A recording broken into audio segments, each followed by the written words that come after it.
Kali ini saya akan menyampaikan materi mata kuliah hidrogeologi, khususnya di topik geokimia air tanah. Nah, di dalam materi ini lebih khusus membicarakan proses mineralisasi air tanah di dalam akuifer. Yang ini nanti sangat berguna di dalam pengolahan data kimia air tanah dan juga evaluasi atau interpretasi lingkungan dan asal-usul air tanah. Dan secara umum pembahasan materi ini akan saya sampaikan dengan cara yang sangat sederhana, natural dan primitif, dengan tujuan agar saudara dapat memahami sesuatu yang saya berikan di sini dengan mudah dan benar.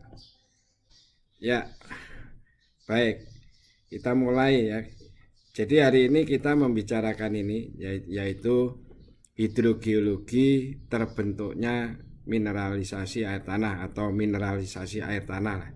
Yang tadi sudah saya sampaikan, kita belajar kira-kira prosesnya seperti apa saja proses-prosesnya, kemudian asal dari masing-masing substansi atau unsur-unsur kimia itu dari mana saja. Ini kita lihat di sini gitu ya. Ini hanya masih bentuk pemahaman dasar gitu. Sekali lagi, nanti di dalam pemahaman dengan Pak Doni nanti akan ada perhitungan-perhitungan, analisis-analisis yang lebih mendalam dari beberapa metode grafik yang sudah saya sampaikan, ditambah lagi beberapa metode. Akhirnya saudara akan dapat memahami lingkungan air tanah ya. Nah, ini pemahaman dasar dulu lah ya. Jadi ini ada Earth subsystem, itu ada 3. Yang satu adalah tectonic cycle, ada rock cycle, dan hydrologic cycle. Ini selalu saya sampaikan di awal karena ini adalah filosofi awal di dalam memahami hubungan antara batuan dan air tanah gitu ya. Jadi ini saudara sudah kenal ini ya, rock cycle mulai dari mantel, kemudian ada subduction di sini, kemudian melting menjadi magma, magma menjadi igneous rock atau batuan beku. Dan juga demikian juga ini juga spreading masuk di dalam subduction dan seterusnya, atau ini melting menjadi magma. Ini adalah rock cycle pembentukan batuan. Kemudian setelah batuan ini tektonik aktif, kemudian tersingkap, weathering menjadi lapuan, kemudian ada erosi, sedimentasi atau deposisi menjadi batuan sedimen gitu ya. Kemudian sedimen itu bisa termetamorf, metamorf bisa melting lagi, ini bisa termetamorf, ini bisa ke uplift, ini juga tektonik menjadi uplift, kemudian menjadi sedimen dan seterusnya. Ini adalah pembentukan batuan, jenis batuan yaitu batuan sedimen, batuan beku, dan batuan metamorf ya, saudara paham. Nah, kemudian yang satunya itu adalah cycle hidrologi ya. Nah, cycle hidrologi ini ada yang namanya interseksi, ini ya namanya bersinggungan antara siklus batuan dan siklus air. Karena kalau saudara masih ingat, ini ada permukaan gitu ya, ini ada presipitasi, ini nah ini sudah masuk, ini muka air tanah ya.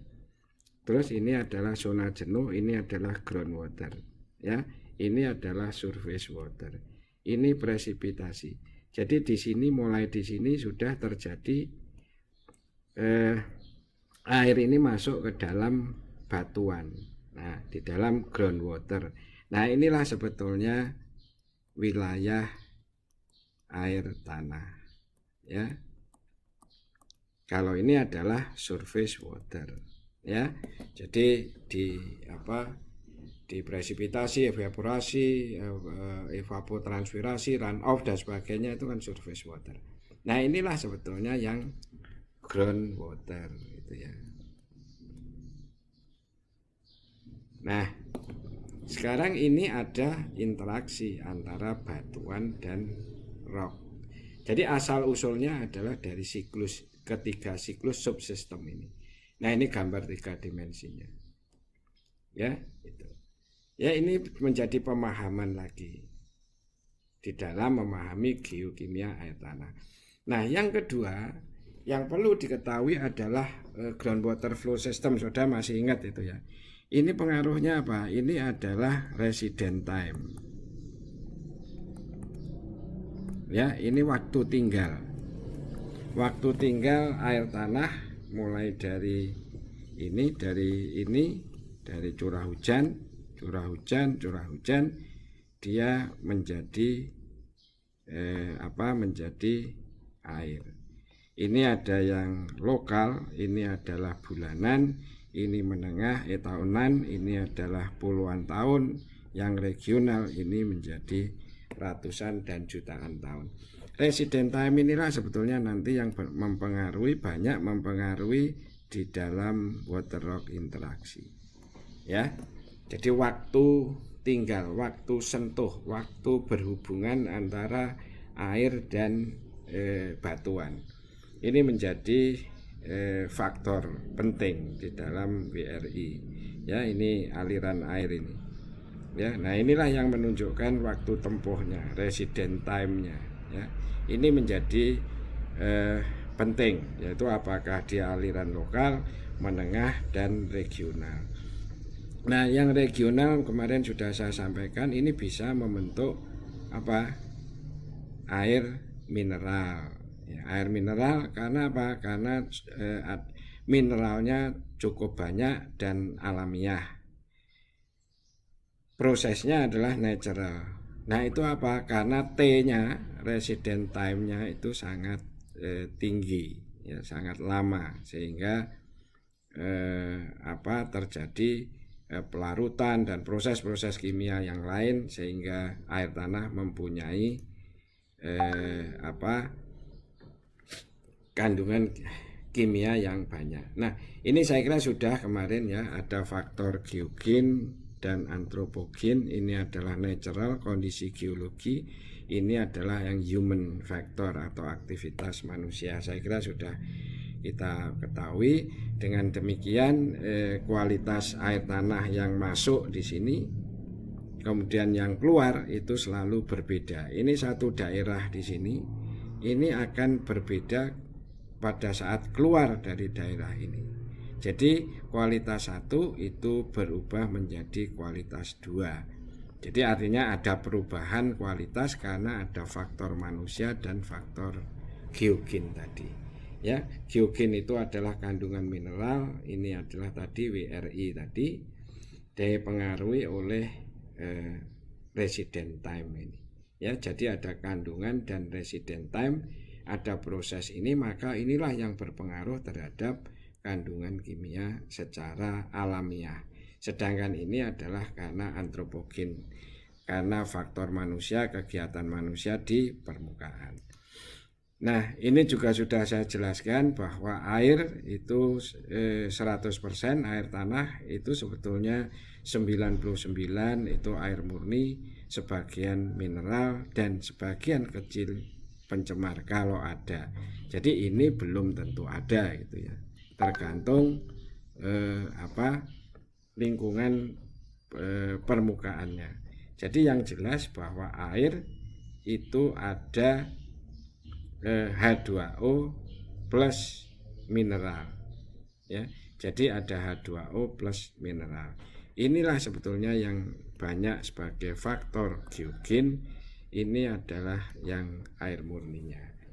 Nah, dengan demikian maka kita simpulkan bahwa kualitas air tanah itu berbeda-beda di setiap tempat, tergantung jenis batuan, akuifer, dan kontak antara ini waktu kontak, jadi ini adalah resident time antara air dan mineral batuan, dan juga aktivitas manusia di atasnya yang ini nanti banyak berpengaruh terhadap polutan atau kontaminan di sini. Ya, ini jumlahnya sedikit. Ya, ini adalah kimia yang paling penting. Nah, ini saya kira sudah saya jelaskan juga gitu ya. Jadi ini siklus hidrologi yang mempengaruhi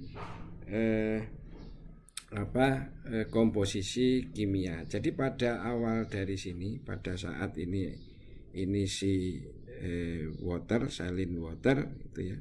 Ini menguap, maka ini sebetulnya di sini H2O murni gitu ya. Karena proses evaporasi atau destilasi lah. Kemudian di sini ada terus kondensasi, di sini ada awan. Nah, awan ini juga mengandung unsur-unsur tertentu. Nah, unsur tertentu ini tentunya akan bersatu dengan H2O murni tadi, sehingga di sini sebetulnya sudah tidak murni lagi gitu ya. Nah, kemudian setelah itu ada presipitasi, turun ke bawah, presipitasi. Nah, di presipitasi ini tentunya di sini juga ada unsur-unsur atau material lain yang terbawa oleh hujan sehingga ada penambahan unsur. Nah, setelah dia masuk di sini, nah, menyentuh permukaan tanah, maka di sini yang sudah ada tadi H2O plus unsur tadi, ada ketambahan mineral-mineral di dalam batuan. Tapi di sini masih belum ada faktor kegiatan manusia, sehingga biasanya di sini adalah air murni dan belum ada pencemar. Nah, kemudian di dalam alirannya, maka di sini mulai ada manusia, di sini ada kegiatan, di sini maka di sini mulai ada. Nah, kemudian yang di dalam yang tidak ada kegiatan manusia di sini, maka ini adalah H2O plus mineral. Nah, inilah sebetulnya yang disebut sebagai mineral water. Nah, ini biasanya ini adalah resident time-nya itu sangat lama. Ya, karena ini bisa intermediate, bisa regional groundwater flow. Sedangkan ini adalah local groundwater flow, sehingga di sini banyak kandungan pencemar. Ya, ini yang pertama, ya, pemahaman yang harus saudara ketahui tadi, mulai dari awal tadi itu adalah pemahaman. Selanjutnya bisa kita lihat di sini ya, bahwa ini adalah mineralogi batuan. Jadi batuan ini terdiri dari mineral-mineral, dan mineral terdiri dari unsur-unsur kimia. Nah, dengan demikian apabila ada air tanah dengan komposisi kimia satu yang melalui ini, maka ini akan berubah menjadi komposisi kimia kedua. Nah, sehingga di sini terjadi water rock interaksi tadi. Jadi water interaksi yang terjadi di dalam aquifer akibat singgungan atau sentuhan antara atau hubungan antara mineralogi batuan dengan air tanah. Nah, sekarang ini pertanyaan, mengapa berubah dari satu ke dua, dan apa faktornya yang berpengaruh, seberapa besar perubahannya, dan apa proses atau reaksi kimia yang terjadi di dalam aquifer ini, ya. Nah, ini menggambarkan ya, di mana sebetulnya water rock interaction ini terjadi gitu. Jadi ada tiga, ya, di tiga tempat di mana terjadi water rock interaksi dari gambar ini, ya. Yang pertama adalah di surface flow, ya. Surface flow ini terjadi juga water rock interaksi karena air bersentuhan dengan dasar sungai. Dasar sungai adalah batuan yang tersusun oleh mineral yang tersusun oleh unsur-unsur kimia, sehingga terjadi water rock interaksi, walaupun tentunya waktu sentuhan itu jauh lebih cepat dibandingkan dengan air tanah. Yang kedua adalah di dalam groundwater, tentunya di sini, ya, di dalam aquifer, ya, di mana di sini resident time itu jauh lebih lama dibandingkan dengan air permukaan. Di sini terjadi water rock interaksi. Dan yang berikutnya adalah di tempat ketiga itu adalah di dasar ocean, laut, dan atau di lake atau danau, ya, karena ada persinggungan antara air dan batuan. Jadi tiga tempat inilah sebetulnya tempat terjadinya water rock interaksi. Nah, kemudian apa yang terjadi selama water rock interaksi ini? Ya, what happen? Nah, ada weathering proses tentunya. Di situ ada physical weathering dan chemical weathering. Ya, saudara sudah paham betul. Ada pelapukan kimia dan pelapukan fisik dan pelapukan kimia, di mana di sini ada proses dissolution, presipitasi, dan sorption. Yang ini nanti bisa kita kenal sebagai redox reaction atau reduksi oksidasi reaction. Ya, nah, sorption ini terjadi pada formation di surface presipitasi, di ada adsorption dan absorption. Dan yang terakhir di sini di dalam chemical weathering itu ada ion exchange. Jadi ini adalah proses-proses pelapukan kimia yang terjadi saat water rock interaksi, ya. Nah, proses-proses inilah yang nanti akan kita pelajari. Nah, di dalam slide ini kalau saudara lihat, ini adalah menggambarkan tadi menyambung dari slide di depan, yaitu the most of the natural chemical reaction yang terjadi itu terjadi di dekat permukaan bumi dan umumnya adalah dimediasi oleh natural water, itu ya.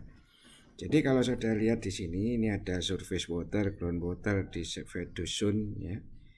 Ini adalah nanti akan ada interaksi karena ada proses mineral weathering, ada ion exchange atau surface adsorption, ada reaksi dengan gas, dengan permukaan, dengan udara maksudnya, dan juga ada nutrient uptake by plant, ini adalah dengan biology proses, dan juga microbial metabolism, dan yang di sini adalah karena human activity, human factor, anthropogen factor.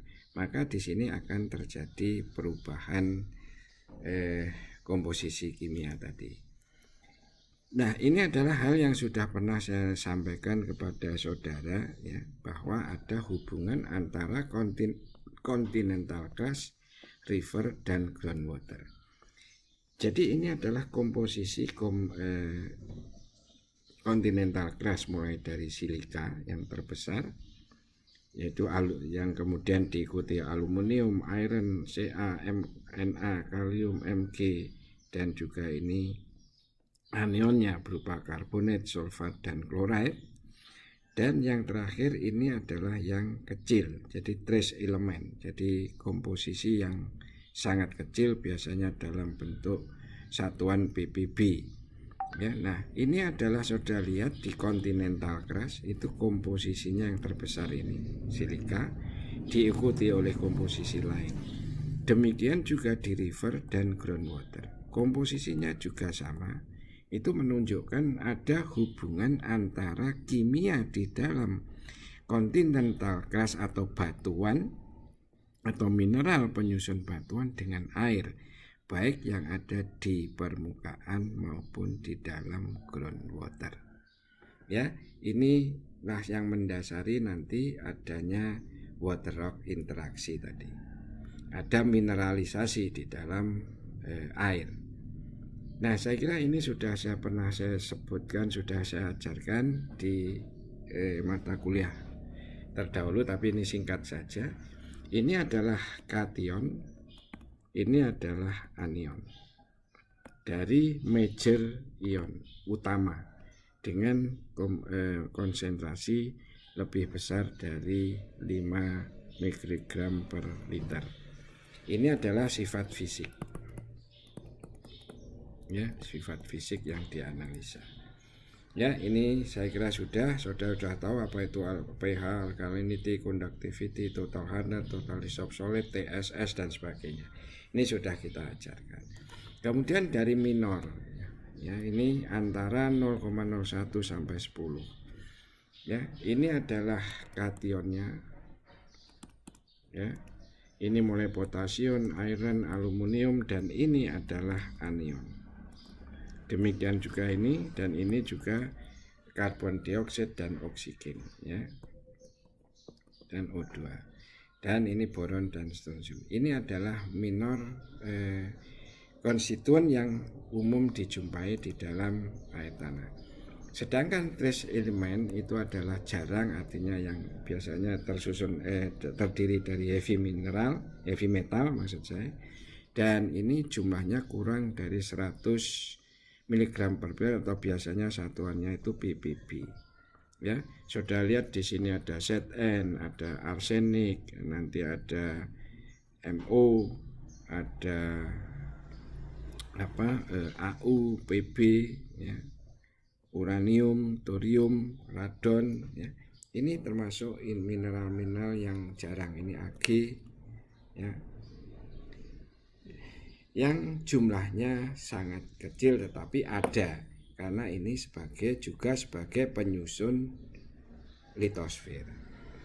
Nah, bagaimana dengan proses-proses yang berpengaruh terhadap kualitas air? Ya, ini kita lihat, ini adalah semacam siklus dan lingkungannya. Ini adalah proses-proses yang berlangsung. Ya, misalnya evaporasi, transpirasi, ya, ini evaporasi, transpirasi, ya, ini juga menghasilkan proses kimia. Nanti ini ada vegetasi, itu ada 3 berhubungan dengan vegetasi. Dengan 4 itu redox, cation exchange, dissolution, ini dan ini bisa terjadi di sini.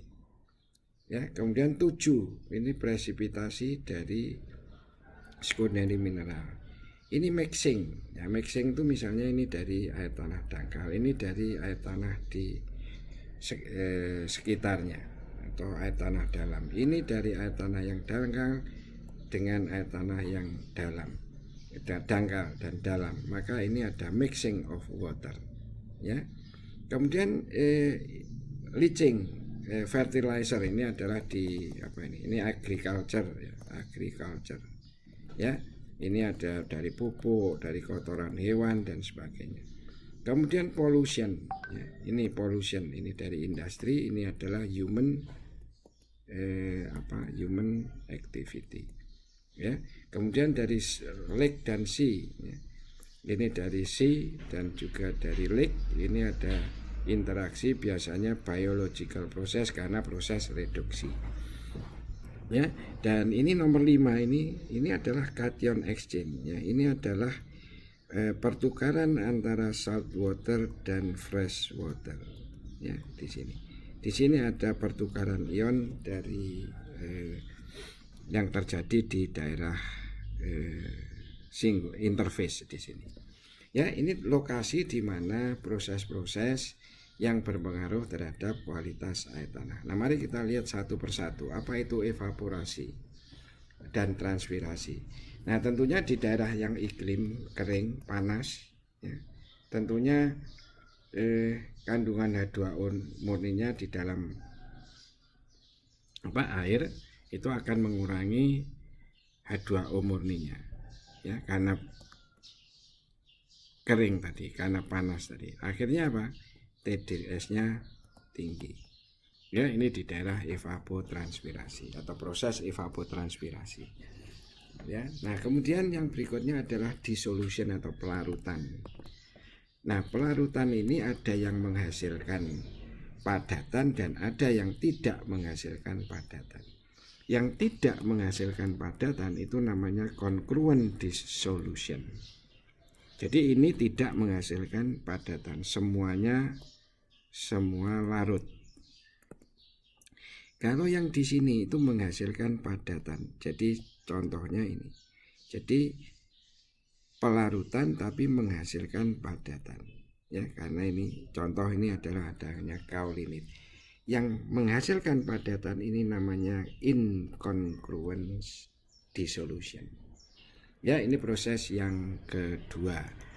Kemudian tadi sudah saya sampaikan, nah pelarutan mineral itu akan melepaskan unsur ke air. Dan ini merupakan proses yang paling penting di dalam komposisi kimia air tanah. Mineral itu melepaskan unsur. Nah, kemudian beberapa mineral itu akan sangat mudah dan cepat larut, misalnya karbonat dan evaporit. Ini mudah larut sehingga signifikan merubah komposisi kimia air tanah. Tapi ada yang susah karena resisten. Jadi proses pelarutannya itu memerlukan waktu yang lama sehingga ini tidak akan banyak berpengaruh terhadap komposisi kimia air tanah. Jadi sekali lagi ini ada yang mudah, ini ada yang susah, sulit melarutkan. Ya, ini adalah contoh dua yang berbeda. Berikutnya adalah pengendapan. Ya. Ini contoh pada pelarutan kalsit, ya. Kalau konsentrasi kalsium di dalam air sudah tinggi, maka dia akan sulit melarutkan batu gamping. Artinya apa? Kenapa tinggi? Maksudnya tinggi itu adalah mencapai ambang batas atau equilibrium. Ya, larut kemudian mencapai ambang batas, maka prosesnya berubah menjadi proses pengendapan, bukan proses pelarutan. Ya, jadi kalau sudah equilibrium mencapai jenuh, maka dia terjadi pengendapan atau presipitasi dan menghasilkan padatan. Ya, ini contohnya kalsit gipsum. Ya, jadi presi pengendapan kalsit, pengendapan gipsum. Itu karena apa? Karena sudah jenuh, larut, kemudian jadi endapan. Itu adalah proses presipitasi. Nah, yang berikutnya adalah reduksi dan oksidasi atau kita kenal sebagai redoks. Saya kira saudara sudah sangat kenal dengan reaksi ini yang kita kenal sejak SMA itu ya. Ini adalah menunjukkan adanya transfer elektron. Ya, ada transfer elektron. Nah, sehingga oksidasi ini adalah artinya kehilangan elektron, maka positifnya bertambah. Itu ya, itu oksidasi. Kalau reduksi itu memperoleh elektron. Jadi valensi positifnya berkurang. Ya. Jadi kehilangan elektron berarti positifnya bertambah. Ini memperoleh elektron, positifnya berkurang. Jadi setiap oksidasi itu pasti ada reduksi dan sebaliknya. Tidak pernah ada hanya reaksi tok atau reduksi tok, tidak ada. Jadi selalu ada reaksi, oksidasi, dan reduksi, yang itu kita sebut sebagai reaksi redoks. Nah, sekarang berikutnya adalah ion exchange atau pertukaran ion. Itu biasanya terjadi pada materi lempung. Ya, kalau akuifer itu mengandung lempung, itu dapat terjadi ion exchange. Yaitu terjadi karena ada pola dan karakteristik adsorpsi pada valensi di dekat permukaan. Nah, yang lazim terjadi itu adalah Na dan Ca, Na dan Mg, kalsium dan kalium dan kalsium, kalium dan Mg. Jadi yang bertukar-tukaran itu adalah Na, kalium, kalsium, dan magnesium. 4 inilah yang sering bertukar-tukaran atau yang kita sebut sebagai proses pertukaran ion atau ion exchange.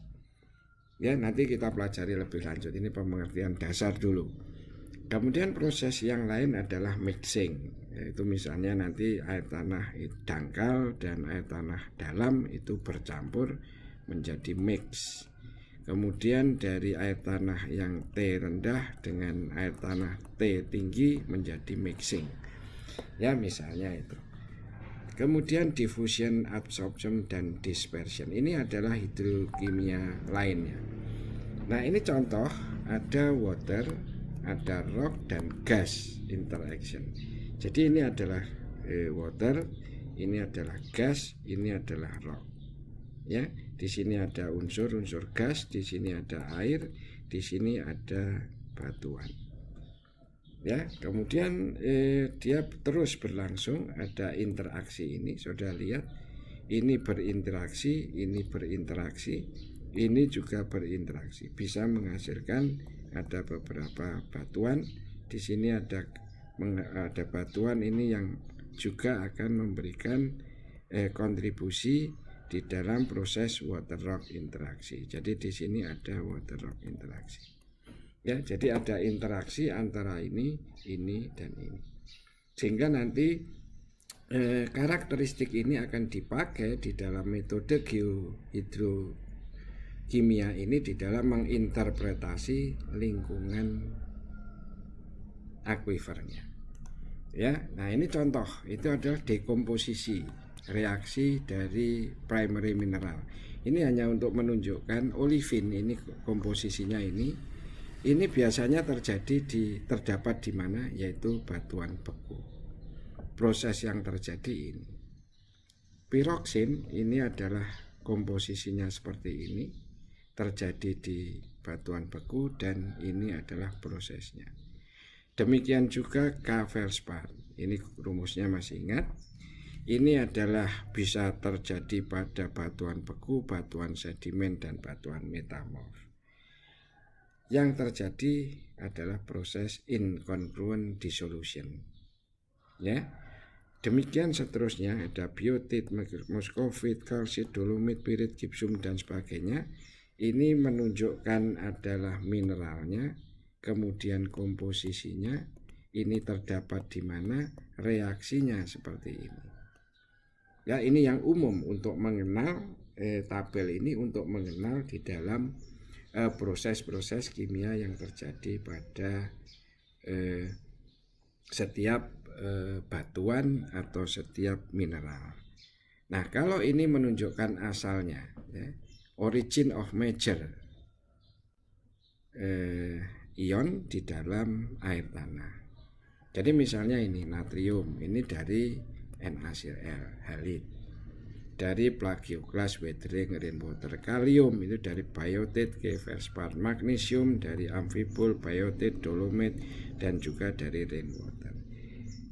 Fluoride itu dari halid, garam, juga dari rainwater, dan seterusnya. HCO3 dari silikat, weathering, kalsit, dolomit, weathering, dan sebagainya. Ini menunjukkan asalnya, ya.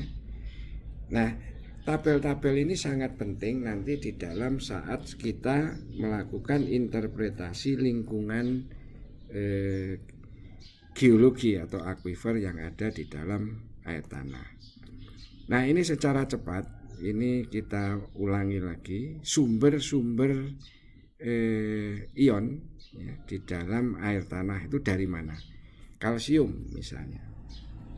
Itu dari mana? Umumnya dari kalsit, ya, kalsium. Dari aragonit, dari dolomit, kalsium feldspar. Ya, juga ada gypsum, anhidrit dan sebagainya. Tapi umumnya adalah ini. Ya, ini asal dari kalsium. Kemudian ini kita lihat magnesium, Mg. Ini dari dolomit yang paling banyak. Ya. Walaupun ada juga dari magnesit. Ya, juga dari biotit yang paling umum, ya. Itu adalah sumber dari magnesium. Kemudian natrium, Na, ini paling banyak ya halit, garam, NaCl. Juga natrium feldspar, ya. Natrium monmorillonit ini dari lempung, ya. Ini dari ion exchange misalnya, ya. Ini sumber-sumber natrium, ya.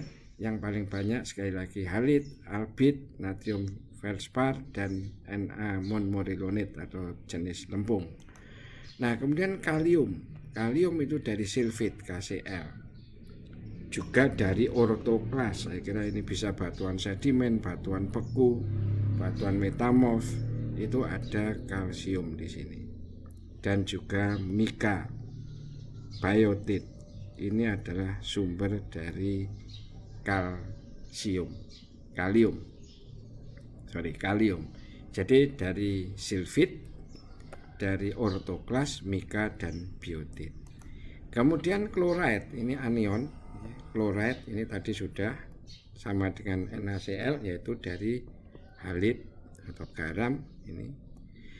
Juga silfit, ya. Biskovit itu juga menghasilkan chloride. Jadi sumber utama dari chloride. Nah, bagaimana dengan sulfur dan sulfat? Sulfur dan sulfat itu umumnya kalau sulfat itu dari gypsum. Ya, ini sumber-sumber sulfat, anhidrit, glauberit, ya. Kemudian kalau pirit itu adalah sulfur, galena itu sulfur, sphalerite itu sulfur. Ini paling banyak mengandung sulfur. Sulfatnya berarti dari gypsum. Nah, sulfur dan sulfat ini di dalam air tanah itu tidak terlalu banyak dan jumlahnya itu sangat sedikit, tetapi umumnya dijumpai di dalam air tanah. Karbonat dan bikarbonat, ya. Kalsit ini, kemudian dolomit, siderit, magnesit itu juga mengandung karbonat. Ya, sedangkan bikarbonat sudah lihat di sini dari trona dan sowit. Nah, ini semua menunjukkan asal-usul karbonat atau bikarbonat. Nah, biasanya bikarbonat yang tinggi itu menggambarkan bahwa air tanah itu masih berhubungan dengan dekat dengan udara atau masih ikut di dalam siklus hidrologi. Jadi biasanya aquifer dangkal. Semakin dalam air tanah itu, maka bikarbonat itu akan semakin kecil. Nah, ini contoh batuan itu ya, batuan. Ya, ini batuan bukan air. Ya, ini gunung api. Ini apa ini? Litosfer tadi. Ya, kandungan utama dari batuan. Nah, granit, basalt, sandstone dan ini juga mempunyai konsentrasi masing-masing ion itu berbeda-beda tergantung dari jenis batuannya. Granit ini tentunya nanti yang lebih asam, basalt itu lebih basah. Ya, ini contohnya. Kemudian di sini sudah saya sampaikan, ini adalah hubungan antara rock and their groundwater chemistry.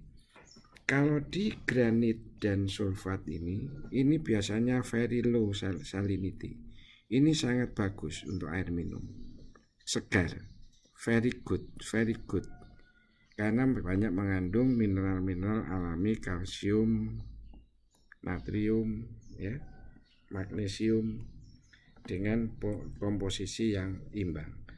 Nah, kemudian dolomit sandstone, kalau sandstone itu bermacam-macam tergantung source rocknya, tergantung batuan induknya seperti apa. Nah, ini baru batuan induknya seperti apa itu nanti akan berpengaruh terhadap total dissolved solidnya. Ya, kemudian limestone dan dolomit ini biasanya kurang segar karena banyak mengandung Mg, jadi hardness-nya tinggi dan biasanya cukup tinggi TDS-nya. Ya, ini komposisi yang terbaik, yang terenak atau segar itu biasanya di sini. Ya, kalau sandstone itu bermacam-macam. Nah, ini contoh komposisi kimia deep well, shallow well, spring. Ya, saudara lihat ini sodiumnya sangat tinggi. Deep well-nya ini kalsium, magnesium, ya, cukup tinggi. Shallow well ini lebih rendah, lebih banyak dipengaruhi oleh human activity. Kemudian di sini spring, ini adalah komposisinya seperti ini. Nah, mineral water, ini mineral water ya. Jadi mineral water. Jadi mineralnya itu adalah alami. Nah, maka saudara lihat ini mineralnya cukup tinggi. Ya, ini contohnya kalsium. Ya. Cukup tinggi. Kemudian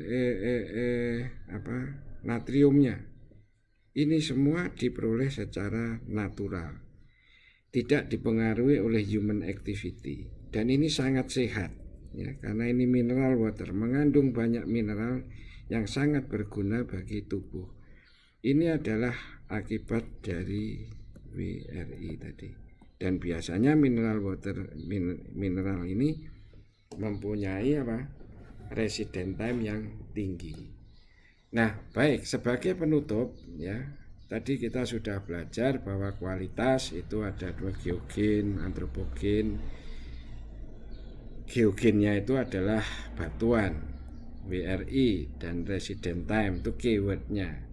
Kalau antropogen itu human activity, pencemaran, itu adalah keywordnya. Kualitas air tanah itu berbeda-beda di setiap tempat, tergantung jenis batuan akuifernya dan juga waktu kontak, ini resident time-nya, dan juga aktivitas manusia. Nah, kemudian proses yang berpengaruh ini tadi, prosesnya apa saja? Pelarutan, pengendapan, redox, pertukaran, mixing, diffusion, adsorption, dispersion. Ini nanti kita detailkan hitung-hitungannya di belakang. Ini pemahaman dulu. Ya. Nah, kemudian karena adanya water rock interaksi, maka kandungan unsur kimia air tanah sangat berhubungan erat dengan komposisi mineral batuan penyusun akuifer. Ya, jadi sekali lagi pemahaman ini sangat penting untuk menginterpretasi aplikasi dari data hidrogeokimia nantinya. Ya, jadi dengan memahami proses, memahami asal usul hubungan kimia batuan dan kimia air tanah, maka kita nanti dapat menginterpretasikan banyak hal tentang geologi atau hidrogeokimia atau lingkungan air tanah. Ya, saya kira demikian, mudah-mudahan bermanfaat pemahaman awal ini untuk mempelajari hidrogeokimia lebih lanjut. Terima kasih.